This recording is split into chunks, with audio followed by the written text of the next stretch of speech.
बिस्मिल्लाहिर्रहमानिर्रहीम। अस्सलाम वालेकुम dear students. Faisal Rashid Khan best commerce academy की तरफ से आपके सामने हाजिर है। स्टूडेंट्स, लास्ट लेक्चर में मैंने आपको बताया था कि आपने डिफरेंट 5 पिलर्स ऑफ अकाउंट्स, ठीक है, और उसके लिए फिर मैंने आपको rules of debit and credit बताया था, which is very important for transaction recording. जो हम जनरल में ट्रांजैक्शन रिकॉर्डिंग करते हैं, सो हम उसका आइडिया सबसे पहले हमें ये चीज़ क्लियर होनी चाहिए कि हम जो एंट्री करेंगे तो वो किस क्लासिफिकेशन में करेंगे। जब आपको ये आइडिया हो जाएगा तो आप बेहतर अंदाज में रिकॉर्डिंग कर सकेंगे और इंशाल्लाह कॉन्सेप्ट आपके क्लियर होंगे। आज हम उसी को फर्दर मैं इसको एलेबोरेट कर रहा हूँ। सबसे पहले मैंने उसमें डिफाइन किया था एसेट्स। आज मैंने डिफरेंट टाइप्स ऑफ एसेट्स आपके सामने रख रहा हूँ। स्टूडेंट्स, जब आप एंट्री करते हैं तो एंट्री लेवल पर आप डिफरेंट ट्रांजैक्शंस को आइडेंटिफाई सबसे पहले करते हैं और उसके बाद उसकी रिकॉर्डिंग करते हैं। So identification is very much important. देखिए, जब एक पेशेंट एक डॉक्टर के पास जाता है तो सबसे पहले डॉक्टर का क्या काम होता है कि वो उसका आइडेंटिफाई, उसकी डिजीज करता है, उसकी डिटेक्शन करता है। सो देखिए, यहाँ पे भी उसका कॉन्सेप्ट वही है कि आप सबसे पहले ट्रांजैक्शन को देखिए, आइडेंटिफाई कि ये किस टाइप ऑफ अकाउंट को हिट कर रही है, किस में मैंने एंट्री करनी है, और उसका फिर नॉर्मल बैलेंस क्या है और उसके अंदर इंक्रीज होगा तो क्या होगा। ठीक है, सो पिछले लेक्चर से मेरे इसको आप रिलेट जरूर कीजिएगा तो आपको इंशाल्लाह बेहतर अंदाज में समझ आएगी। सबसे पहले अगर एसेट्स को अगर हम क्लासिफाई करें तो मेन इसकी क्लासिफिकेशन दो तरह की होती है, करंट एसेट्स और फिक्स्ड एसेट्स। अच्छा, कुछ बुक्स में दिया गया है, आजकल मैं मोस्टली बुक्स देखता हूँ उसमें ये चीज मेंशन नहीं है। इवन नेट पे भी कुछ इसके हवाले से मटेरियल अवेलेबल नहीं है। आप डीप जब से इसको सर्च करेंगे तो वहां आपको मिल जाएगी कि नॉन करंट एसेट्स भी होते हैं। ठीक है, मैं आपको बताऊंगा कि वो नॉन करंट एसेट्स क्या है। ठीक है, सो करंट एसेट्स को सबसे पहले अगर आप देखें तो इसमें सबसे जो बुनियादी, जो सबसे इंपॉर्टेंट है, पहला जो प्राइमरी है वो है कैश। ठीक है, जो most of the time cash से जो है वो एक ऑर्गेनाइजेशन का रिलेशन रहता है। सो कैश करंट एसेट है, उसके बाद बैंक है।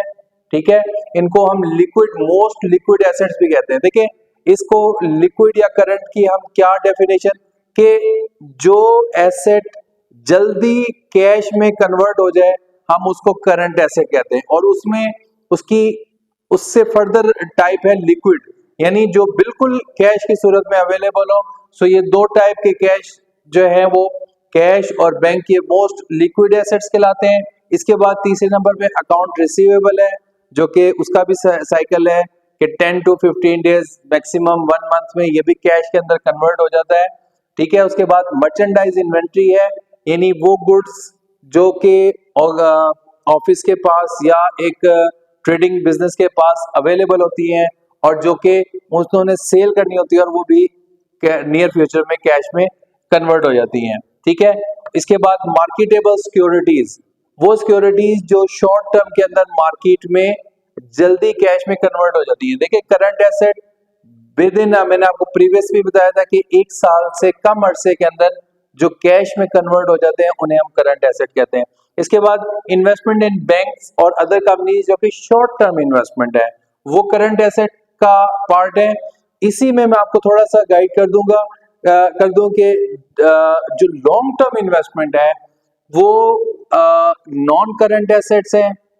मोस्टली मैंने आपको बताया कि बुक्स में ये चीजें नहीं है, कुछ बुक्स में आपको ये इनके एग्जांपल्स मिलेंगी। सो बहुत इंपॉर्टेंट है स्टूडेंट्स ये आपके लिए जानना कि लॉन्ग टर्म इन्वेस्टमेंट होगी तो वो नॉन करंट, जो कि मोर देन 1 ईयर, 1 साल से ज्यादा अरसे के बाद के लिए की जाती है, सो वो नॉन करंट एसेट है।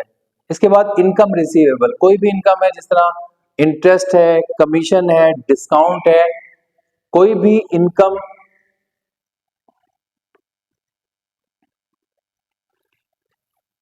किसी टाइप की भी इनकम है, जिस तरीके से डिस्काउंट है, इसके अलावा इंटरेस्ट है, कमीशन है, सो वो इनकम रिसीवेबल, वो भी करंट एसेट है। सप्लाईज भी करंट एसेट्स है। नोट रिसीवेबल, प्रोमिसरी नोट होता है, क्रेडिट इंस्ट्रूमेंट के तीन टाइप हैं, चेक है, प्रोमिसरी नोट है, बिल रिसीवेबल है।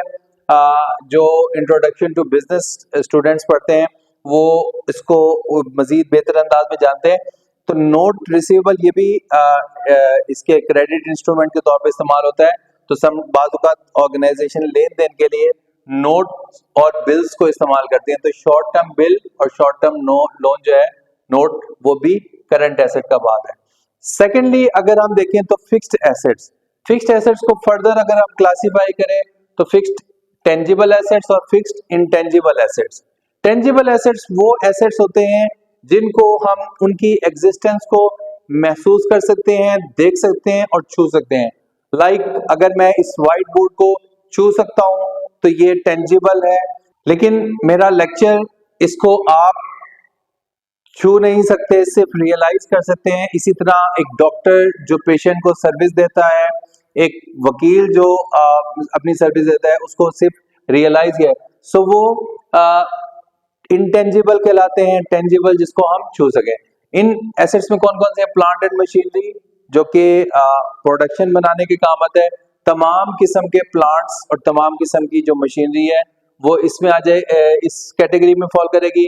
फर्नीचर, फर्नीचर में कोई भी लकड़ी से रिलेटेड चेयर्स हैं, टेबल है, अलमीरा है, कैबिनेट से, तमाम चीजें फर्नीचर में फॉल करती हैं।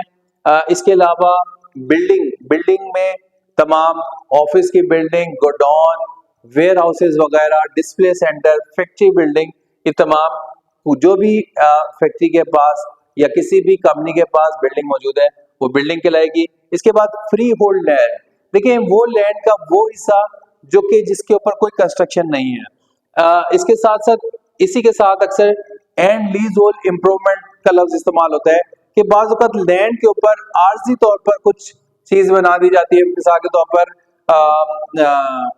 पार्किंग के लिए, एम्प्लॉइज की पार्किंग के लिए कुछ उसको जो है ना वो शेड बना दिया ताकि वहां पे शेड में जो है ना वो पार्क कर सके। इस किस्म की समटाइम इम्प्रूवमेंट्स की जाती हैं, तो वो लीज होल्ड इम्प्रूवमेंट करते हैं। यहाँ पे थोड़ा सा मैं आपको बताऊं स्टूडेंट्स आपको कि ये वो वाहिद एसेट है जो कि डेप्रिसिएबल एसेट नहीं है, इसकी कभी डेप्रिसिएशन नहीं होती। डेप्रिसिएशन एक अलग टॉपिक है, मैं आगे चलकर आपको बताऊंगा। इसके अलावा मोटर व्हीकल है, तमाम किस्म की व्हीकल्स, कार है, ट्रक्स वगैरह हैं, डिलीवरी वैन्स हैं।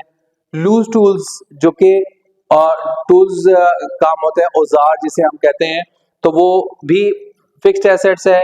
इंफ्रास्ट्रक्चर अगर कोई बनाया हुआ है, कोई रोड्स है, कोई ऐसी कंस्ट्रक्शन है, ठीक है, सो वो इंफ्रास्ट्रक्चर भी टेंजिबल एसेट्स में है। और इक्विपमेंट्स जिसमें कंप्यूटर है, इसके अलावा और दीगर कॉपियर मशीन है, फैक्स वगैरह है, इस किस्म की मशीन्स हैं, तो वो तमाम जो है वो इक्विपमेंट है। या इसके अलावा एसी वगैरह, अगर टेलीविजन, एलईडी वगैरह, तो ये तमाम चीजें भी इक्विपमेंट्स के उसमें आ जाती हैं कैटेगरी। इंटेंजिबल एसेट्स वो एसेट्स हैं जिनको हम छू नहीं सकते, ठीक है।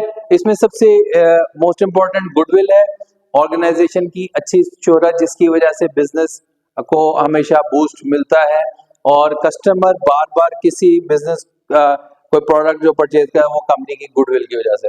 ट्रेडमार्क है तो ये भी इंटेंजिबल है कि वो लोगो देखे, आपने मुख्तलिफ ऑर्गेनाइजेशन का देखा है, लाइक अगर आप नाइकी का देखें एक टिक का निशान है, ठीक है, इसी तरह के ट्रेडमार्क्स हैं। कॉपीराइट्स क्या होते हैं कि जो ऑर्गेनाइजेशन कोई अगर उनका प्रिंटिंग मटेरियल है, लाइक रिटन मटेरियल है, तो उसको लाइक जो ऑथर्स होते हैं तो वो अपनी कोई अगर बुक्स लिखते हैं तो उसको अगर उसके राइट्स ले लें ताकि कोई और उसको पब्लिश ना कर सके, तो ये भी एक एसेट है, ठीक है। पेटेंट राइट क्या है कि अगर कोई चीज बनाने का, कोई प्रोडक्ट बनाने का कोई फार्मूला है तो उस फार्मूले को भी रजिस्टर करवा लिया जाता है ताकि कोई और ऑर्गेनाइजेशन या कोई और बिजनेसमैन वो फार्मूला यूज करके वो प्रोडक्ट ना बना सके। सो ये भी एक एसेट है, इंटेंजिबल एसेट है। डिजिटल एसेट्स हैं, ठीक है, मुख्तलिफ किस्म के जो ऑर्गेनाइजेशन के, ठीक है, सॉफ्टवेयर वगैरह हैं। सो ये तमाम जो है वो डिजिटल एसेट जो कंप्यूटर रिलेटेड चीजें आ जाती हैं। इसके अलावा गवर्नमेंट ग्रांट्स हैं, वो ग्रांट्स जिसकी वजह से कंपनी बाकी कंपनियों से मुनफरिद होती है, तो वो कंपनी को गवर्नमेंट ग्रांट्स मिल जाती है, वो किसी प्रोजेक्ट में यूज, लेकिन उसकी वजह से कंपनी मुनफरिद, तो वो भी जो है वो इंटेंजिबल एसेट है। इसके अलावा मुख्तलिफ किस्म की सर्टिफिकेशन जिसकी वजह से कंपनी की गुडविल और रेपुटेशन अमंग द कस्टमर या अमंग द डिफरेंट मार्केट जो उसके स्टेक होल्डर्स हैं उसमें बेहतर हो रही होती है, तो उसको हम सर्टिफिकेशन कहते हैं। और इंटेलेक्चुअल कैपिटल जिसमें ह्यूमन कैपिटल है, रिलेशनशिप्स हैं, ठीक है, मुख्तलिफ किस्म की स्किल्स हैं, डेवलपमेंट है, ये तमाम जो कि एक कंपनी को बाकी कंपनियों से डिस्टिंक्ट बनाती है, मुनफरिद बनाती है, तो हम उसको इंटेलेक्चुअल कैपिटल कहते हैं। सो ये कुछ स्टूडेंट्स जो एसेट्स की कैटेगरीज थी, और अगर आप इनको पहचान लेंगे आपको ट्रांजैक्शन करने में बहुत आसानी होगी और आप उसको आसानी के साथ कर सकते हैं। सो आज का लेक्चर आपको कैसा लगा, आपके व्यूज, आपके कमेंट्स बताएंगे कि आपको लेक्चर कैसा लगा। इसको अगर आपको पसंद आई है, इसको ज्यादा से ज्यादा शेयर कीजिएगा अपने दोस्तों में, अपनी कम्युनिटीज के साथ, ताकि ज्यादा से ज्यादा लोगों तक ये इजी अकाउंटिंग की जो मालूमात हैं वो पहुंच सके। आपकी पसंदीदगी का बहुत शुक्रिया।